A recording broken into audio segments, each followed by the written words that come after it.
This is 55 TV and we're with Artmagic, Sean McGee and Richard Oakes. We're very excited in this lovely church in St Pancras to be seeing a very intimate live show. You've been working on this project since 2008, I believe. How has it been and what are you trying to convey in the music that you're performing? I think just everything we've been through, really. I think the album is quite embracing. It's difficult at points, but that's just comes from the heart, really. It's not willful obscurity and willful difficultness. It's meant to be an album that can appeal to everybody. Okay. It's a cliched answer, but you know what I mean. It's true.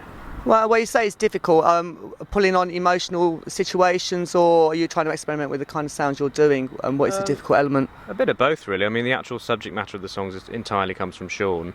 He writes all the lyrics, but he does play off what he feels, whatever emotions and feelings he finds in the music, which comes from me. So we sort of play off each other a bit and probably end up depressing each other more and more.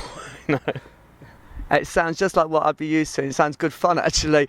Sean, how has the process been with you? Because Richard's obviously been doing so much with Suede, and recently you've been doing a lot more.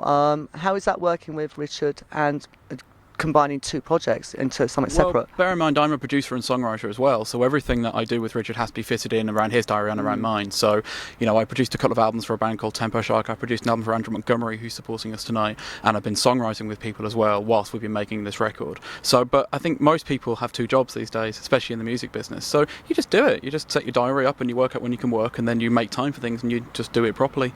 Sure, it's incredible how we have to, you've hit nail right on the head, we have to have more than one trait to what we do these days. And with the advance of technology, it's incredible how much we put into our work and don't really get any rest. Yeah. You as a producer must know this. How has the process been with writing this album, and what have you taken out on your personal levels? Well, the process is always the process, really. I mean, regardless of who you're working with, unless they happen to be personally a difficult character, and I have worked with some of those, but not too many. The process is the process. You go in at the beginning, and then you just have to go through a long period of just what is hard graft, essentially, to make it work. What's been different with this is that this has been a project which has been just for us, effectively.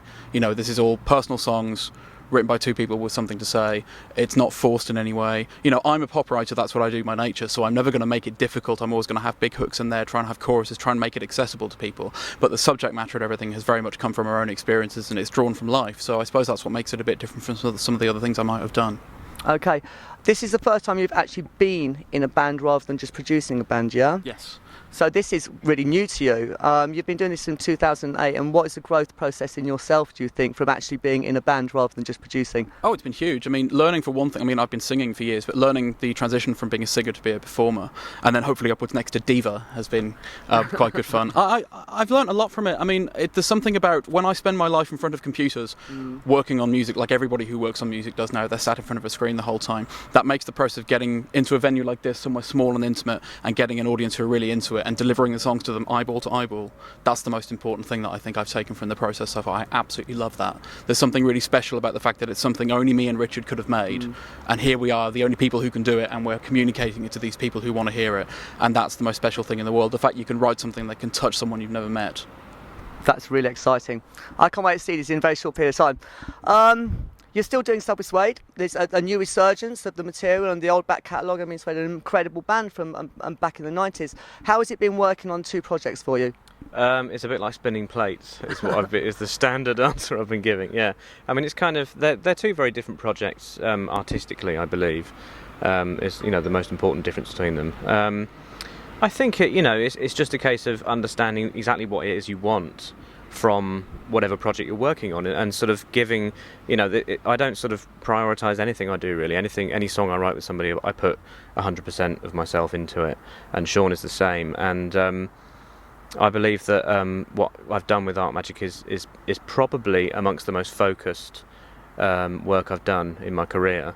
Probably as much to do with the fact that I've been in pretty much total control of what I do artistically. I mean, Sean, sort of does the music with me when we get into recording it and stuff like that, but I haven't been sort of vetoed from doing things, which perhaps I was in the past a little bit, and it's kind of, that's a liberating, it makes Artmagic a little bit more liberating for me, but it's still, like I said, I don't prioritise, and I do the best I can on whatever I do, regardless of the audience or whatever, Do you find on this project, because you are in more control, as you said, that maybe bits of the Suede thing are bleeding into it and your subconsciousness, or vice versa on the other way? It's probably a two-way street. I have sort of a certain frame of mind for writing a certain type of music, and you write a certain type of music with one band, and you write kind of, I suppose with Artmagic the palette's a lot wider. Stylistically, but yeah, it's sort of, there's no point in trying to be two different people when you're in two different bands. You're the same person for each band, and you put, it's the same character that comes through, I believe. Great. It's really nice to see you guys, but we're looking forward to seeing this intimate show because it's a great venue.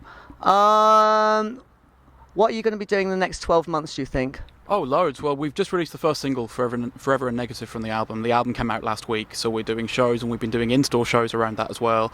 We're playing some festivals in a couple of weeks' time, and then we've got a second single called Down in the River, which is coming out in October, so we'll have shows around that, and then possibly leading into next year with another single. So yeah, there's quite a lot to do, and we'll be writing new stuff as well. We've already started talking in broad terms about album 2 and how we want to approach it, as well as having extra things to write for this record, for B-sides and so on. So yeah, we're going to be really busy and plenty to do, and I think it's exciting because now that we've got this under our belts, we can look at it and say, what did we like, what did we not like, what can we do better next time, how can we focus for what we do. So there will definitely be another record. I think it's going to be an interesting journey to make it a different one from the one that we've just made, because we don't want to repeat ourselves. Do you find you're maybe looking at Richard because he has such a back catalogue of being in a band and you're new to this, and are you kind of looking at him like the bigger brother as such, or not really at all? Not really. I think we both bring something to what we do. I mean, Richard obviously has the experience of being in a much bigger band that was like a kind of touring industry.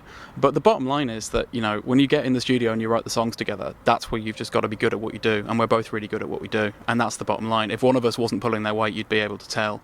And I have total confidence in both of our abilities. So, I suppose there might be times, certainly in the earlier gigs, I might have been leaning on him a bit because I knew that it wasn't as new to him as it was to me. But I don't really feel that now. I feel like this is like a whole entity on its own, and we sort of are comfortable with each other, and we push each other equally, I think. Great. I'm going to let you go. We'll see the gig very soon. 55 TV, Artmagic.